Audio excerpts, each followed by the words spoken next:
All right, I'll try to add people as we go, but I'm going to get started because I want to get kind of on time-ish.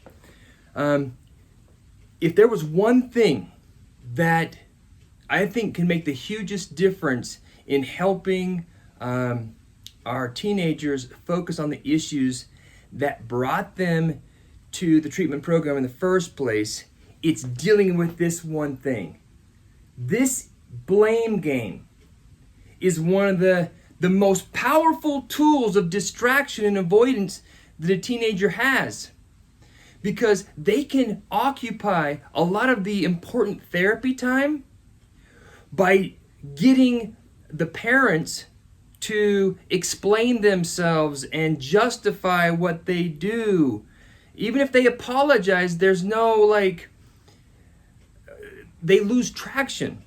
And so one of the things I heard from the therapists, as well as some of the teenagers, is that all they have to do is begin to what they call advocate for themselves, which usually means blame someone else. I know that doesn't sound like politically correct thing, but I've seen that way too many times, where one of the challenges teenagers have is being able to communicate their feelings in a healthy way. So they can't do them in a healthy way. So as therapists, we kind of want to just encourage them to communicate their feelings.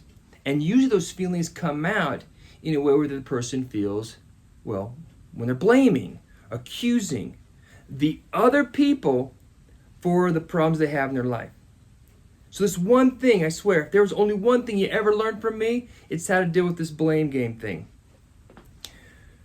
So, we've talked about dealing with criticisms. Okay, criticisms is another way of blaming, an accusation. You this, you that, you did, you didn't. So, if you haven't already seen, make sure you see the video from last week on the reality of conflict and how important dealing with conflict is, and how we need tools to deal with conflict, because conflict ain't going away anytime soon.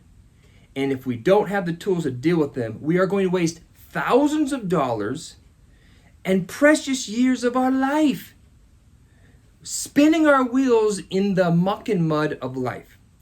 So, what we're going to do is we're going to beautifully trap them. Now, there's probably a better word to use. But when I think about trapping, what I'm really trying to say is that we put them in a position where psychologically there's no other way for them to go. So, trap. They're beautifully trapped, because we're not trapping them in a deceitful and manipulative manner. We're literally trapping them by closing off their escape hatches. All right? So, what I'd like you to do, I'd like you to take a second, and I want you to think of a recent moment when you were blamed. And if you need to, just think of a time when your spouse blamed you, or your ex-spouse blamed you, or one of your kids blamed you. Because what we need to do is we need to plan for that moment when you're being blamed. Now, if you look at any other communication strategies out there, what you're going to find is that, number one, they're being coached on I statements. Okay? So I statements are the magical elixir. You can say anything you want as long as it's an I statement, and boom. Okay? So you get I statements, which usually start out as a declaration of how they're feeling, but it easily gets spun into a blame. You this, you that. The other big camp of important learning communication is that you should not blame. Notice the problem here. Even in I statements, they're getting turned into a blame. And if you don't have a trained therapist right there that's going to call them out on, hey, wait a minute, is that an appropriate I statement? Okay, which no one has at home. I'm a therapist, I'm at home, and I still can't do it. I can't go time out. Is that a I statement? Nope, that doesn't work. I have to deal with the reality, which means no matter how much you want to believe that criticism should not be used in communication, they will happen. And since they're going to happen, I might as well prepare for it. Not only prepare for it, but prepare for it and win that moment, okay? So I'm going to talk to you right now. I'm going to deep dive on the most when I think about the most powerful response, this is the most powerful response to what I call gonna get them trapped in dead end. Now, once they get trapped in dead end, they gotta turn around. There's only one place for them to go, and that's toward me. So then there's gonna be another statement they're gonna use that's gonna help me create a bonding moment, a connection, all right? This one stops them dead in their tracks where they're left going, okay, what do I do? Where do I go? How am I gonna handle this? Which is what I want them to do. I want them beautifully confused and psychologically trapped. So how do we do that? We listen carefully to the statement. The statement that they use that fits this category is starting with the word you.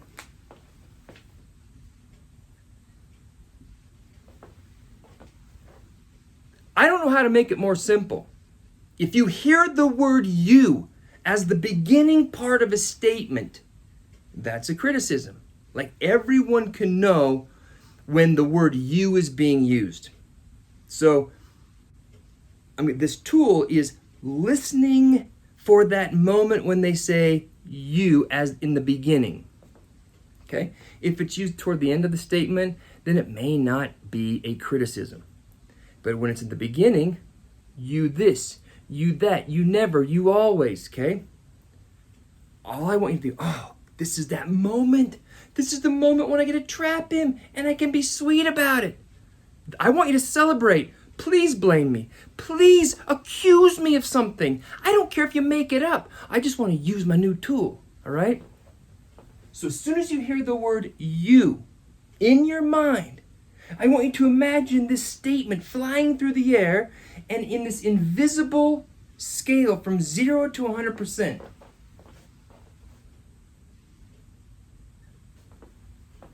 It's going to splat on somewhere on this line. And so you just put it wherever it belongs on the line. So let's say it's like 70% true. Okay, 70% true. We're going to describe how it's 70% true. Not how it's not 30%. We're going to describe how it's 70% true. If it is 70% true, better own it, okay? So I'm not saying believe that there's more truth than there really is. Just own the part that's true. If it's 50% true, own what's 50% true. Now, once we identify how much truth there is, we can start using words to measure out how much truth there is. So if it's close to 100% true,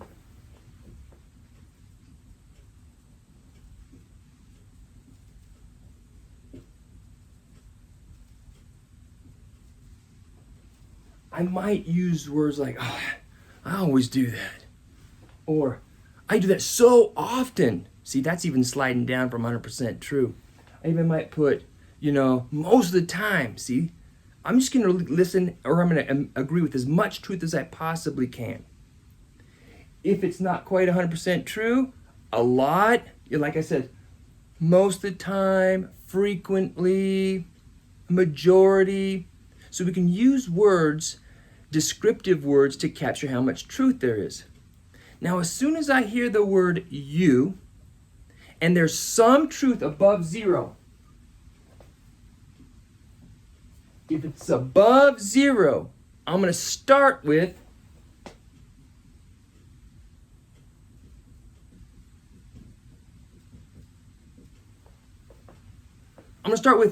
you're right.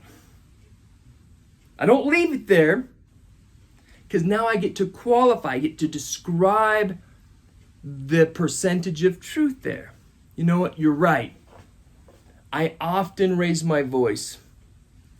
You're right. There have been times when I haven't been 100% truthful to you. And it works on down the line.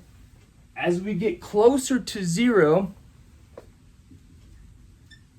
have been times recently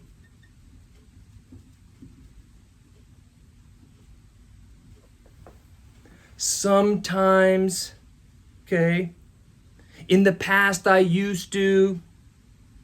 So we use these phrases to measure out how much truth there is. Now, be careful not to minimize. If you minimize, they will maximize. Because if you're being evasive, then they're going to try to trap you by exaggerating, which makes it super frustrating, because if you're just dabbling with this idea, it will backfire because they're just going to escalate and get worse. So instead, we lean into it. Remember, one of the tools about avoiding being defensive in the defensive response cycle, instead of being defensive, the opposite of defensive is embracing. So what we're going to do is we're going to embrace that statement and agree with as much truth as we can. And we're going to take our sweet time describing how true it is, even if it's only 10% true. You know what?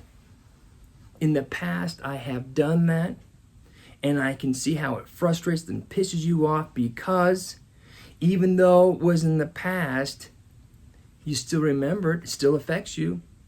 Notice, I'm just going to keep... It's not like he's going to interrupt you when you're talking about how right he is. Which, when you're talking about how right he is, he doesn't know what to say. So who's taking control now? You are.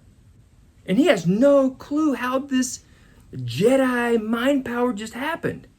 You're literally hijacking his argument by agreeing with the part that's true, which is the opposite of being defensive, which is very confusing, because then he's going to be trapped. He's not going to know what to say. As we go down the line, all right, there's going to be a time when we're going to be totally surprised, or it's 0% true. Now, if it's 0% true, or we're totally surprised, or we're asked one of those manipulative questions that are really a disguised criticism looking like a question mark. If we get one of those criticisms that you know they're not a question, we still say,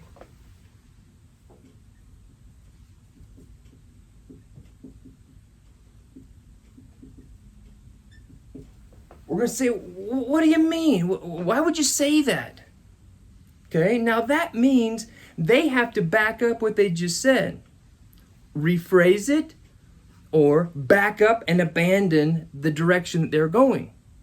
Because if there's no truth to it, it's going to make it really hard for them to justify and provide evidence for their criticism. We literally have, we now know what to say no matter what type of criticism they say. Whether it's 100% true or 0% true. If it's 100% true, we agree with what's true. 0% true, we say, what do you mean? Why would you say that? They back up, try again. By doing this, we stop the spinning of going through this stupid rabbit chasing of responsibility and blame. What's normal? The normal thing is they blame you, right? That's not fair. That's not true. You wouldn't want... No parent in their right mind would ever do this to their kids. It's too expensive. Why would you waste money doing that? There's so many more things you could do. So when they blame you, if you think that reasoning through it with them will make them go, you know what, I forgot. And now that you described it like that, I think I'm going to focus my energy on inside of here instead of blaming you. Not going to happen. You got to wake up. That's not reality. Won't happen. So what we do is we agree with what's true, and then they don't know where to go. So as soon as you agree with what's true, they're going to sit there and go, uh-huh. Now, they only have 4 options. We're going to talk about the other 3. If they do another criticism, we can do this all day, ladies and gentlemen. We can do this all day. Ultimately, they're going to run out of criticisms. And how do you know when they're running out of criticisms? Because they start making crap up that's almost comical. And then, if it doesn't work, they only have 3 other options. We'll talk about those other 3. Well, they do have a 4th option. And that's to pull the parachute out and abandon ship. All right? Which is totally fine because they didn't get anywhere with their criticisms and accusations. Nor did you get defensive. Nor did you get into an argument.